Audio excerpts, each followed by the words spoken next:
오늘 말씀 가지고 누가 주의 기적을 경험하는가라는 제목으로 여러분과 말씀을 나누겠습니다. 여러분, 하나님의 기적을 경험하며 살고 계십니까? 네, 하나님은 지금도 살아 계십니다. 네, 왜 이것이 이렇게 우리에게 어색한 웃음을 짓게 만들죠? 이 질문이. 네, 우리의 삶에는 그런 일이 별로 일어나지 않는 것 같지만, 우리의 삶에는 하나님의 기적의 연속인 줄 믿습니다. 내가 숨을 쉬고 살아가는 것도, 그 수많은 사건과 사고 속에서도 우리의 인생이 여기까지 인도함 받은 것도 기적 같은 일 아니겠습니까? 저는 지난 한 주간 하나님께서 참 특별한 은혜를 저에게 경험케 하셔서 오늘 이 말씀을 준비하게 했는데요. 그 말씀을 언젠가 나눌 때가 왔으면 좋겠는데, 정말로 제가 목사지만 하나님 앞에 그런 기도를 했어요. 하나님, 내가 이번에 정말 하나님의 살아계심을 정말 좀 이렇게 경험하고 싶습니다. 하나님, 제가 이렇게 좀 만나게 해주십시오 라고 기도했는데요, 정말 하나님이 되게 유치하지만 제 기준에 맞춰주셨어요. 제 기준에 맞춰서 그렇게 응답을 해주셨어요. 그래서 하나님, 그래, 너 그렇게 나를 만나길 원해, 나를 경험하길 원해. 제가 얼마나 유치하게 하나님 앞에 요구했겠어요. 제가 그렇게 믿음의 수준이 별로 안 높잖아요. 그래서 하나님이 되게 유치한 요구를 하나님 앞에 드렸지만, 하나님은 그런 내 요구를 유치하다 생각하지 않으시고 하나님께서 그렇게 응답해 주셔서 하나님의 살아계심을 다시 한번 경험할 수 있는 지난 한 주간이었는데요. 오늘 그 질문 앞에서 다시 한번 저는 서보길 원합니다. 여러분, 예수님 주변에는 늘 많은 사람들이 함께 했죠. 예수님 공생의 3년의 시간 동안 예수님은 많은 이들이 예수님을 따라다녔습니다. 우리가 예수님을 따라다닌 그 사람들을 우리가 가늠해 볼 수 있는 사건이 바로 오병이어 사건인데, 마가복음 6장 44절에 보면 그때 어린아이가 가져온 그 작은 도시락으로 남자만 5천 명이 먹었다라고 하는 기록이 있음을 볼 때, 아마도 예수님 그 당시에 아마 여성과 아이를 다 포함하면 최소한 1만여 명 이상의 인파가 예수님을 따라다녔던 것으로 우리가 추측해 볼 수 있는 그런 장면이죠. 그런데 그렇게 여러분, 예수님을 따르던 다 많은 무리들이 다 그렇게 개인적으로 예수님이 행하신 그 기사와 이적들을 다 개인적으로 경험했을까요? 조금 전 살펴본 오병이어의 사건처럼 모두가 경험하는 그런 사건 말고요. 그런 기적 말고요. 개인적으로 우리가 예수님이 행하시는 그 기사와 이적의 주인공이 된 것은 아닐 거라는 생각이 드는데, 물론 성경이 그렇게 이야기합니다. 요한복음 21장 25절 마지막 절이죠. 거기 뭐라고 이야기합니까?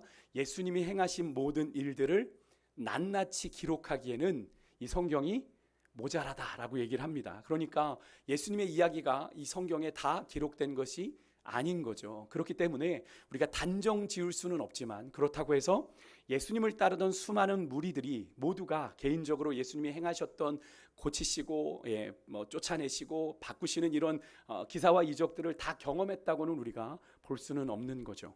그런 가운데 오늘은 특별히 그 수많은 무리 중에 아주 특별하게 예수님의 능력을 경험한 한 사람을 우리가 좀 만나보려고 합니다. 여러분 너무나 잘 아시는 사람이지만 그 여인이 우리 주님을 만나가는 과정들을 통해 여러분에게 주시는 하나님의 음성이 들려줬으면 좋겠어요. 제자들조차도 31절에 보면 수많은 무리가 예수님을 에워싸고 밀고 있다라고 표현할 만큼 그 당시에도 무수한 사람들이 예수님의 몸에 손을 대거나 만졌어요. 하지만 그럼에도 불구하고 기적을 경험한 사람은 단 한 사람뿐이었다라는 겁니다. 최소한 다음 기적의 장소인 회당장 야이로의 집에 이르기까지는 말입니다. 회당장 야이로의 집에는 예수께서 베드로, 야고보, 요한 이 세 명의 제자만을 데리고 가셨기 때문에 그 수많은 무리들은 예수님과 그 기적의 현장에 동행할 수 없었다라고 하는 사실을 우리가 고려해 본다면, 예수님께서 수많은 무리에 둘러싸여 이리 밀치고 저리 만져졌다고 하더라도 예수님의 그 능력을 경험한 사람은 오직 하나였다라고 하는 것을 우리가 알 수 있는데요. 그렇다면 그런 예수님의 능력을 경험한 그 한 사람은 누구입니까? 오늘 25절에 나오는 것처럼 12의 혈루증을 앓은 여인입니다. 사실 오늘 본문에 예수께서 이 회당장 야이로의 부탁을 받고 그 어린 딸이 죽어간다 하여 고치러 가는 길에 정말 우발적으로 갑자기 12년 동안 혈루증을 앓아온 여인이 예수님 앞에 등장하게 된 거예요. 여기서 혈루증이라는 건 여러분 아시겠지만 요즘 현대 의학 용어인 혈루병이 아니죠. 여기서 혈루증은 만성 하혈증을 말합니다. 그러니까 여성들이 자궁 안에 종기가 생기거나 아니면 어떤 이상이 생겨서 불규칙하게 자꾸 피를 쏟게 되는 그런 증세입니다. 그러니까 따라서 이 병을 가진 사람은 종교생활뿐 아니라 사회적인 활동에도 많은 제약을 받았어요. 왜냐하면 레위기 15장에 보면 유대인의 율법에 그런 피가 몸에서 피가 나오는 것은 부정하게 여겨졌기 때문에 그렇습니다. 그래서 이런 사람과 접촉을 하는 사람까지도 그 부정함이 전이 되었기 때문에 그 사람은 모든 사회적인 관계가 차단되고 격리될 수밖에 없었죠. 고로 이 여인은 그 당시에 살았다 하지만 거의 나병 환자처럼, 그죠?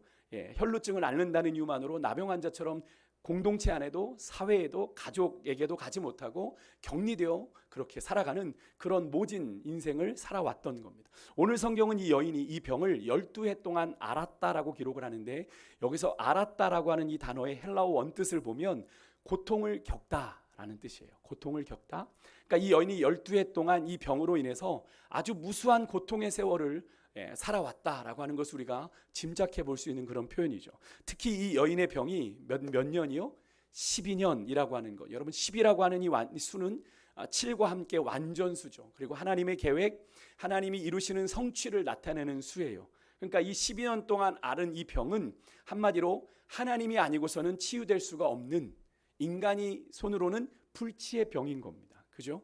그래서 이 여인이 이 병으로 받는 육체적인 고통과 정신적인 고통은 헤아릴 수 없을 만큼 아주 비참하고 처참할 지경에 이르렀다라고 하는 것을 암묵적으로 이 12년이라고 하는 이 완전수가 보여주고 있는 겁니다. 그 여인의 고통도 그 여인의 아픔도 그 정도로 꽉 완전하게 찼다는 거죠.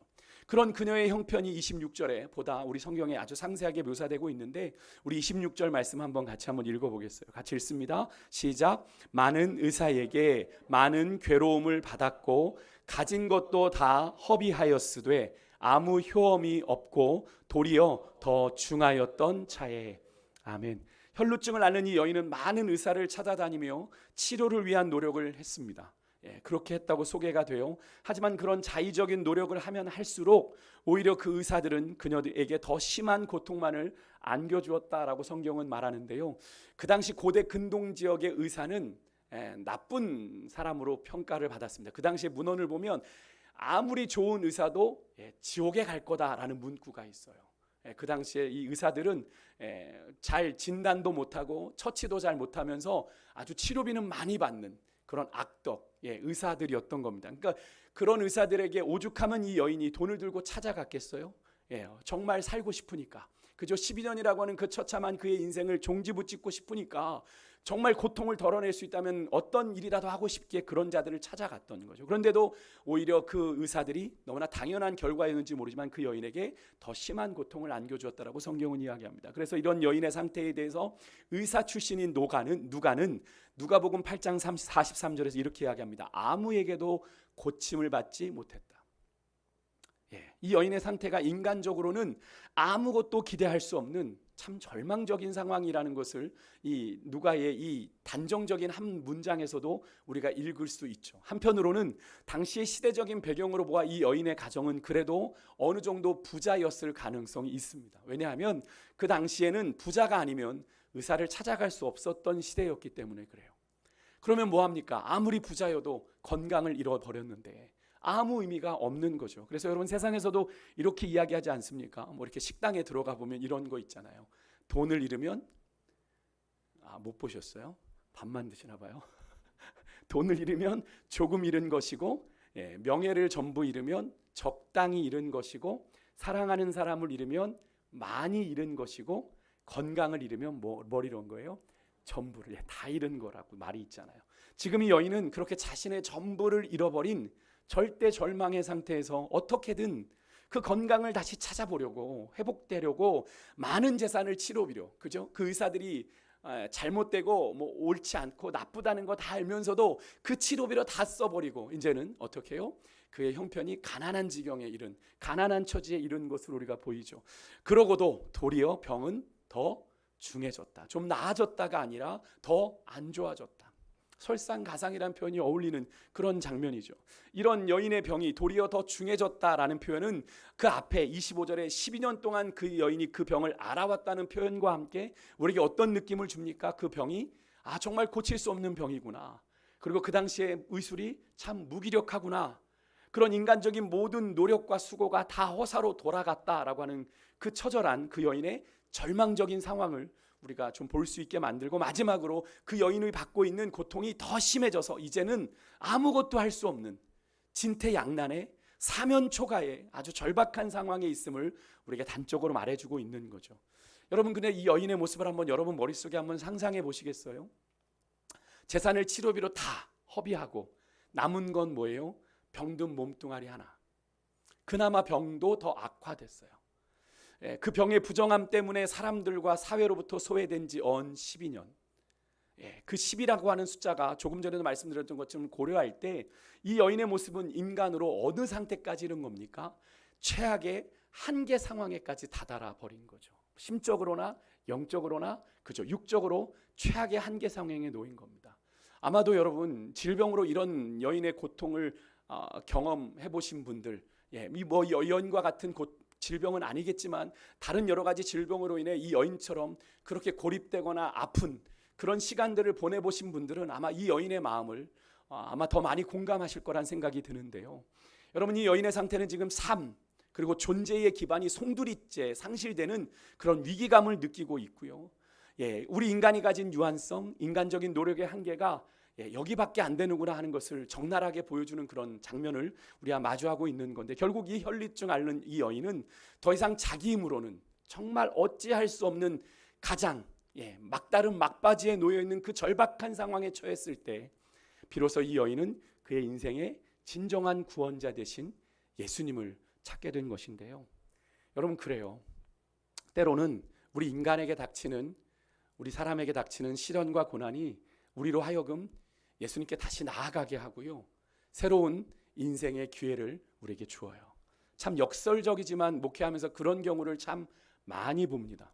그런데 한편으로는 이러한 사실이 우리에게 어떤 것을 깨닫게 하면, 그런 고난과 시련이 우리에게 닥치지 않으면 우리가 그렇게 예수님을 간절하게 찾지도 않고 예수님께 그렇게 잘 나아가지도 않는다고 하는 그런 안타까운 우리의 영적인 현실을 우리가 너무나도 자연스럽게 마주하게 되는 거죠. 하나님이 그런 영적인 우리에게 어떻게 보면 그런 자극, 그런 회초리를 드셔야 우리가 그나마 주님께 고개를 돌리는 거예요. 주님이 우리에게 때로는 그런 시련과 고난을 그래서 허락하시는 경우가 우리가 있었죠. 그런 경험을 아마 다 해보셨을 겁니다. 그래서 시편 기자가 이런 역설적인 믿음의 고백을 하는 것 아니겠어요? 시편 119편 71절입니다. 우리 같이 화면을 보고 함께 읽겠습니다. 같이 읽습니다. 시작. 고난 당한 것이 내게 유익이라.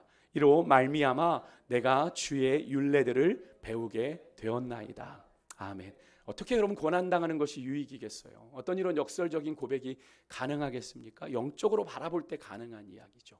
그죠? 세상적으로 볼 때 고난당하는 건 저주입니다. 그죠? 시련당하는 건 벌 받는 거예요. 하지만 하나님께 눈으로 봤을 때, 영적인 눈으로 봤을 때 고난당하는 건 우리에게 유익이 됩니다. 왜요? 그 고난의 시간을 통해 주님을 더 깊이, 주님을 더 넓게 만나게 되니까요. 더 풍성하게 만나게 되는 그런 은혜의 통로가 되기 때문인데요. 사실 여러분 이 12의 혈루증을 앓고 있는 이 여인의 이야기로 인해 우리가 잠시 관심 밖에 놓고 있는 이 회당장 야이로의 이야기도 우리가 마찬가지로 그렇게 이해할 수가 있죠. 사실 서두에서 잠시 언급을 들었지만 이 이야기는 예수님께서 회당장 야이로의 집에 그 죽어가는 딸을 고치시기 위해서 가시던 도중에서 일어난 사건이라고 말씀을 드렸습니다.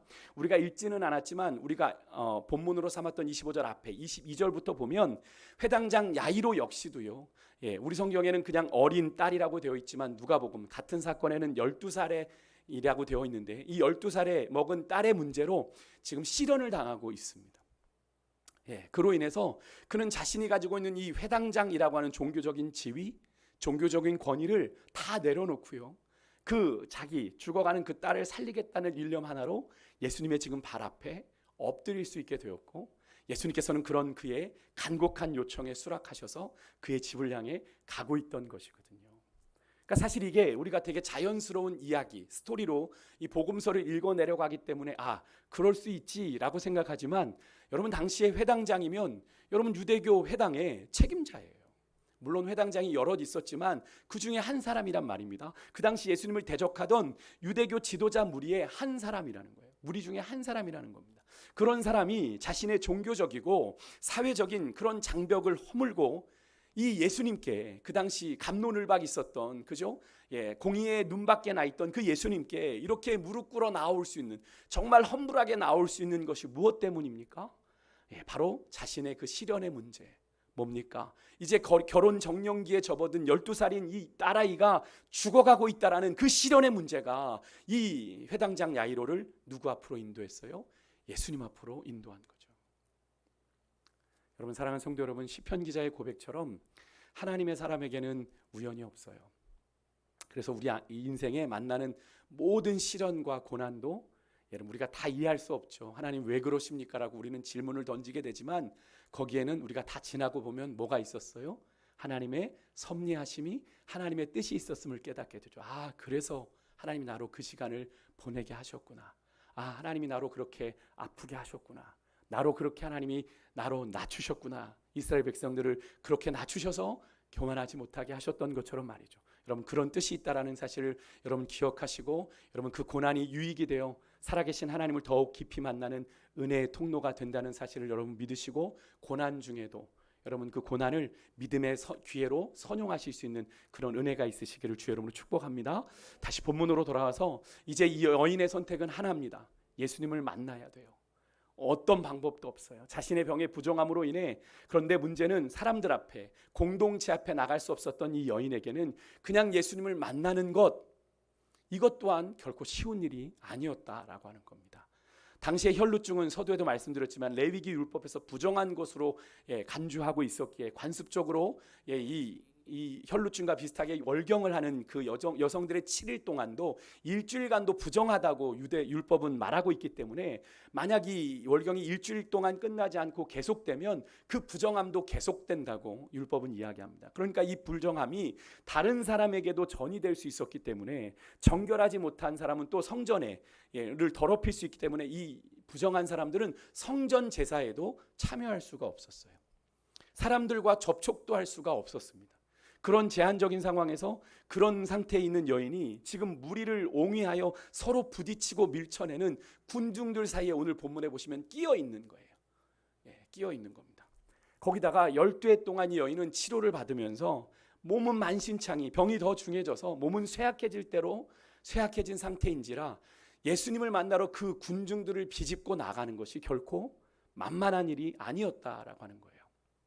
그럼에도 불구하고 27절에 보면 예수님의 소문을 들은 그녀의 믿음은 그 병약해진 여인을 움직였어요. 그리고 그 여인은 연약해질 대로 연약해진 몸을 땅에 끌듯 이끌어서 무리 사이를 겨우 피해 예수님의 뒤로 나아갑니다. 그리고 예수님의 옷자락을 만졌고요. 그 순간 그녀는 그녀의 질병의 근원이 말라 병이 나았음을 온몸에 느낄 정도로 분명한 그런 치료의 역사를 경험하게 되었습니다. 할렐루야. 여러분, 이 시간에도 그때 그 여인에게 임한 치료의 역사가 여러분 이 예배 가운데 우리에게 동일하게 일어날 줄 믿습니다. 여러분, 예수님의 옷자락을 만지던 그 여인의 간절함으로 여러분 이 시간 여러분 주님께서 주시는 이 부족한 종의 입술로 주시는 이 약속의 말씀을 우리가 받을 때 여러분 말씀대로 이루시는 그 역사가 이 시간 우리에게 충만하게 나타날 줄 믿습니다. 그렇다면 오늘 이 여인에게 일어난 기적 무엇 때문입니까? 너무나 당연한 질문이지만 수많은 무리들이 예수님을 수없이 만졌고 건드렸는데도 그 능력이 나타나지 않았는데, 그 능력이 나가지 않았는데 어떻게 이 여인에게만 이런 일이 일어나게 된 걸까요? 이유는 한 가지, 예수님의 소문을 그저 들었던 자들과 예수님의 소문을 듣고 믿었던 자의 차이입니다. 여러분은 어디에 서 계십니까? 예수님에 대한 이야기 많이 들은다고 여러분의 삶에 기적이 일어나지 않아요. 여러분, 그 예수님의 이야기를 내 이야기로 믿을 때, 그 이야기가 마이 스토리가 될 때, 우리가 찬양하는 것처럼 이것이 나의 간증이라고 하는 그 찬양의 가사가 여러분 영어 가사로 This is my story란 얘기잖아요. 그죠? 그 예수님의 이야기가 나의 이야기가 될 때 그 기적이 일어나게 되는 거예요. 그 증거가 28절 그 여인이 예수님의 옷에 손을 댄 이유를 설명하는 부분에서 나타나는데 같이 한번 좀 읽어볼까요? 28절 읽습니다. 시작. 이는 내가 그의 옷에만 손을 대어도 구원을 받으리라 생각하밀러라. 믿었기에 손을 댄 줄 여러분 믿으시길 바라요. 여기서 생각하밀러라라고 하는 해당하는 동사가 미완료 동사라고 합니다. 미완료라고 하는 건 문자 그대로 아직 끝나지 않은 어떠한 행동을 의미하는 거죠. 그러니까 아직 끝나지 않았으니까 그 행동은 지금도 계속되고 있는 거죠. 진행형, 반복되고 있는 행동을 의미한다고 봤을 때 여인이 어떻게 한 거예요? 계속 생각하는 거예요. 내가 예수님의 옷에만 손을 대어도 구원을 받을 거야 라고 계속해서 마인드 컨트롤을 했다는 게 아니라 믿음으로 마음속으로 계속 되뇌었다는 겁니다. 내가 저 옷자락만 만져도 나는 구원을 받을 거야. 예수님에 대한 여인의 절대적인 믿음을 강조하는 거예요. 그래서 그게 미활로로 쓰인 겁니다. 그 여인은 계속 그것을 고백하며 주님 앞에 내가 감히 나설 수 없지만 저 옷자락이라도 만져야지. 내가 저 옷자락을 만질 때 내가 구원을 받을 거야 라는 그 믿음을 고백하며 주 앞에 나아갔다는 거예요.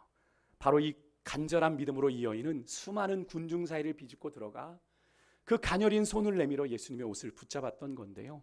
여러분, 이 여인의 이런 믿음의 행위는 예수님도 인정하시죠. 34절 우리 같이 한번 읽겠습니다. 같이 읽습니다. 시작. 예수께서 이르시되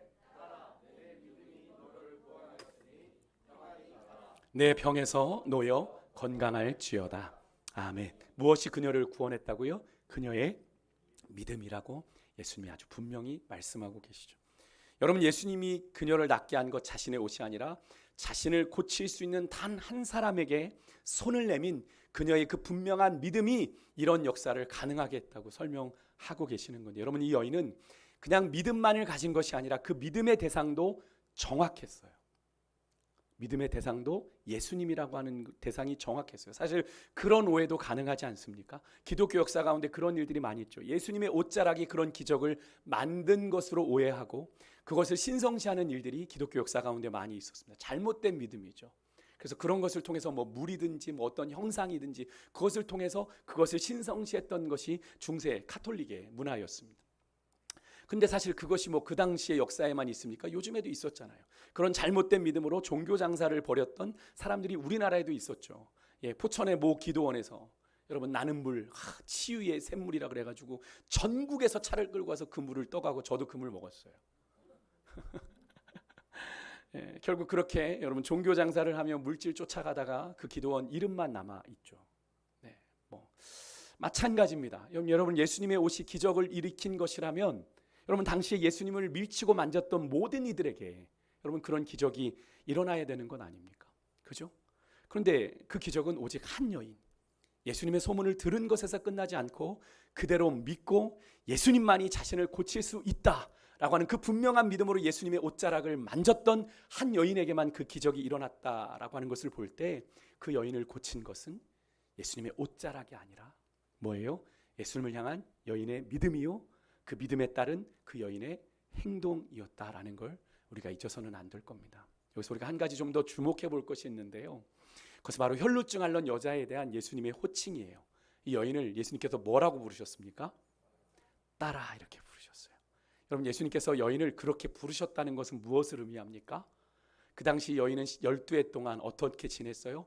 부정함으로 인해 사회와 가정에서 공동체에서 철저하게 버림받고 외면받은 이 여인을 예수님께서는 하나님 나라의 가족으로 내가 너를 인정하고 받아들인다, 이것을 의미하죠. 지금껏 그녀를 소외시켰던 세상의 관점과 나는 달라. 나의 관점은 너를 그렇게 바라보지 않아. 근데 여러분, 이 타이밍이 언제인지 아세요? 이 예수님께서 이 여인의 부정함을 거두신 다음입니까? 아니에요. 예수님께서 이 여인에게 영혼의 구원과 함께 너 평안히 가라, 네 병이 나았다라고 하시는 이 말씀을 선포하기 전에 이미 하나님은 이 여인을 향해 뭐라고 부르셨어요? 딸아, 이렇게 부르셨어요. 하나님은 그녀의 부정함에도 불구하고 그녀를 기꺼이 하나님 나라의 가족으로, 하나님의 가족으로 삼으시고 그렇게 부르셨다라고 하는 사실이죠. 여러분, 이 사실이 우리에게 어떤 은혜가 되는 거예요? 사랑하는 여러분, 우리에게도 마찬가지죠. 세상의 관점에서 볼 때 우리가 보잘것없어 보여도 하나님은 우리 한 사람을 그렇게 오늘 여인에게 그랬던 것처럼 존귀하게 여기신다는 사실입니다. 여러분, 믿으십니까? 세상은 부정하다 하여 상종도 하지 않았던 그 여인을 우리 예수님은 당신의 딸이라 부르셨어요. 여러분, 로마서 5장 8절의 말씀처럼 우리가 아직 죄인 되었을 때에, 어떤 구원받을 자격도 없을 때에 그리스도께서 우리를 위하여 죽으심으로 하나님께서 우리에 대한 자기의 사랑을 확증하셨다. 그렇게 확증하시고 베푸신 그 값없는 하나님의 은혜로 죄로 영원히 멸망받을 수밖에 없는, 구원받을 이유, 조건, 자격, 어떠한 가능성도 없는 여러분과 제가 그런 하나님의 미리 아심을 따라 선택함을 받아서 이렇게 존귀한 하나님의 자녀가 되었다는 사실, 여러분, 이것이 얼마나 놀라운 은혜입니까? 여러분, 이게 당연합니까? 내가 구원받는 게 당연해요? 절대로 당연한 것 아니죠. 그래서 우리가 이것을 은혜라고 부르는 거잖아요.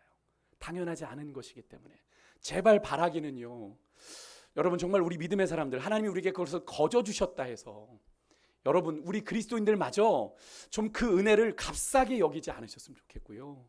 여러분의 삶을 통해 그 은혜를 정말 값비싼 은혜로 값어치 있게 만드는 그런 복 있는 인생, 존귀한 인생들이 되시기를 주의 이름으로 축복합니다. 하나님이 나를 이렇게 구원해 주셨는데 내가 그 은혜 무엇으로 보답할까? 그렇게 고민하며 그 은혜를 정말 값어치 있게 만드는 인생, 얼마나 존귀합니까? 세상은 여러 가지 조건과 기준, 나름대로의 잣대를 가지고 우리를 평가하지만 우리 아버지 되신 하나님은 그러지 않으세요. 우리를 있는 모습 그대로 받으십니다. 오늘 본문 속에서 종교적인 부정함으로 인해 공동체와 사회에서 소외되었던 그 여인을 향해서 주저하지 않으시고 내 딸아 부르셨던 그 주님이 오늘 이 순간에도 한없이 부족하고 허물 많은 우리를 향해서도 사랑하는 내 아들아, 사랑하는 내 딸아 부르시고 계시는 줄 믿습니다. 오늘 이 값없이 은혜로 말미암아 주어진 이 하나님의 자녀로의 부르심, 이 주님의 음성이 우리에게 한없는 위로가 되고 소망이 될 수 있기를 간절히 소망합니다. 여러분, 여러분의 인생에 오늘 12의 혈루증 앓는 여인의 그 모습처럼 여러 해 동안 바뀌지 않는 상황, 또 바뀌지 않는 사람들에 대해서 이제 그만 포기하고픈 유혹을 받으시는 분 계십니까? 하나님은 그렇게 결코 변하지 않을 것 같은 여러분의 환경과 상황, 그 사람을 변화시키셔서 여러분의 인생에 하나님의 거룩한 자녀로 살아갈 새로운 소망과 새로운 목표를 주실 수 있는 분이라 하는 사실 여러분 믿으시고 오늘 여러분 그 믿음으로 그 주님의 옷자락을 향해 손을 내밀어 만지는 그런 여러분과 제가 될 수 있기를 주의 이름으로 축복합니다. 그렇게 할 때 우리의 깊은 한숨을 우리의 입술 가운데 소망의 노래로 바꾸시는 그 주님을 만나게 될 줄 믿습니다. 그 소망을 담아 우리 아까 불렀던 나의 한숨을 바꾸셨네. 우리 함께 찬양하며 주 앞에 나아가겠습니다.